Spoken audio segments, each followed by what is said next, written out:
నమస్కారం. నేను కామేశ్వరిని. ముందుగా పద్మావతి గారికి హృదయపూర్వకమైనటువంటి నమస్కారాలు తెలియజేస్తున్నానమ్మా.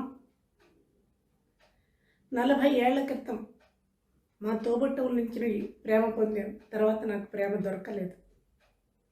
ఇవాళ నాకు సపోర్ట్గా మీరు మాట్లాడినటువంటి, నన్ను అర్థం చేసుకున్నటువంటి మాట్లాడారు. తర్వాత నాకు కొంచెం ఇది మంచి ఇది చెడు చెప్పేవాళ్ళు కూడా లేని ఈ పరిస్థితిలో మీరు కొంచెం మంచి చెడులు చెప్పటం, ఇవన్నీ కూడా నా హృదయాన్ని తాకి చాలా చాలా చాలా ఆనందం అయ్యాయి. ఈ ప్రేమతో దుఃఖం వస్తుంది. ఇప్పటికి 4 వీడియోలు నేను చేస్తున్నాను, డిలీట్ చేస్తున్నాను.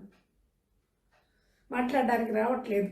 ఎందుకంటే మీ మాటలు నా గుండెలో అలా అలా అలా అలా మెదులుతున్నాయి.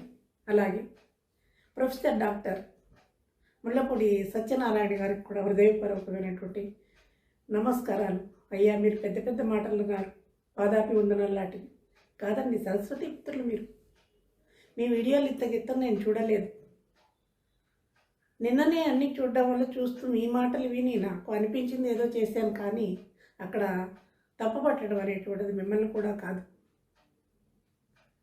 అందువల్ల మీరు పెద్ద మాటలు, పాదాపి వందనాలు లాంటివి చెప్పకూడదు. ఎందుకంటే సరస్వతి మూర్తి భవించినటువంటి వ్యక్తులు మీరు. సలహాలు ఇవ్వాలి, చిన్నవాళ్లే కాబట్టి ఆశీర్వదించమని నేను అడగడం లేదు. ఇంకా పద్మావతి గారి దగ్గరతో చెప్పాలంటే, అమ్మా, అర్థం చేసుకున్నారు ఒక స్త్రీ హృదయాన్ని. అలాగే తప్పులు అటు ఇటు ఉన్నాయనేటువంటిది కూడా నిజం. జరిగిన విషయాల్లో చాలా చాలా చెప్పాలి, కానీ మీకు తెలియదు. ఆ వ్యక్తి ఒక లేడీ సైకో.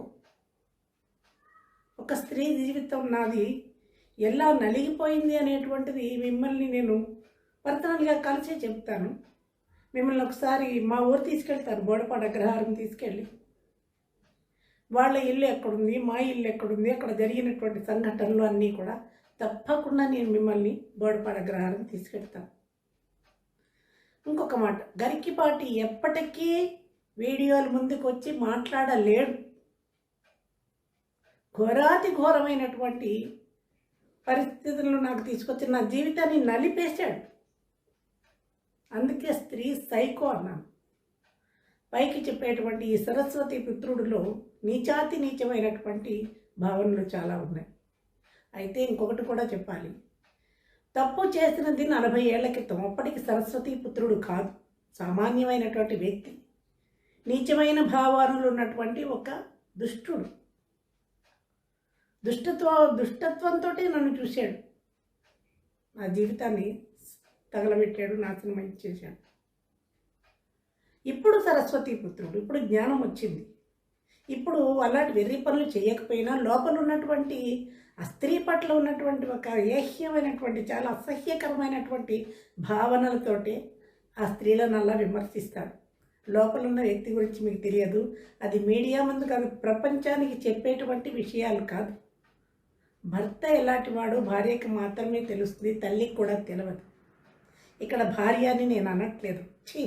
అది చాలా నీచమైనటువంటి పదం నా దృష్టిలో, నా విషయాల్లో. అక్కడ ఏం జరిగింది అనేటువంటిది సూక్ష్మంగానే చెప్తాను, లెంగ్తీగానే చెప్పాను. వ్యామోహంతో జరగలేదు. అది రావణాసురుడు సీతను ఎత్తుకెళ్ళాడు, తీసుకెళ్ళి రాక్షస స్త్రీలని కాపలా పెట్టాడు. ఎందుకు ఆమెను మనసును మార్చండి అని. సీతాదేవి అక్కడి నుంచి ఎక్కడికి పారిపోతుందండి? ఎక్కడికి తీసుకొచ్చాడో తెలియదు. ఎలా పెడుతుంది సీత? ఎక్కడికి పెడుతుంది? చుట్టూ రాక్షసులు ఉన్నారు కదా. నా పరిస్థితి అదే అయ్యింది. మీకు నిజాలు చెప్తున్నాను నేను. వరంగల్ జిల్లా నర్సంపేట తాలూకా ఖానాపురం నేతాజీ గురుకుల విద్యాలయం. ఇప్పటికీ అది రన్నింగ్. ఎవరికైనా డౌట్ ఉంటే వెళ్ళి చూడొచ్చు. అక్కడ పొలాల మధ్యలో స్నేహితులతో కలిసి ఈ దుష్టుడు ఒక స్కూల్ పెట్టాడు. ఇదే నేతాజీ గురుకుల విద్యాలయం. స్కూల్ రన్ చేస్తుంటే నాకు చిన్నప్పటి నుంచి ఇవి మా 18 పురాణాలు చదివేయడం చాలా గౌరవంగా ఉండేదాన్ని. గౌరవంగా మాట్లాడేదాన్ని. ఏమయ్యా ఏంటి అంటూ మాట్లాడేదాన్ని.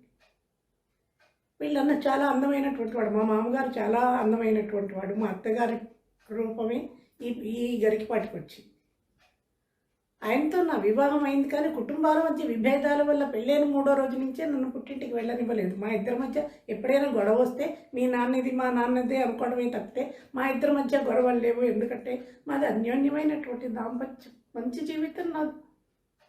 చాలా ఇష్టం ఉండేది. అందరూ మీ ఇద్దరిని చూసి చక్కటి జంటను ముచ్చట పడేటువంటి వాళ్ళు. అప్పటి నుంచి దుష్టమైనటువంటి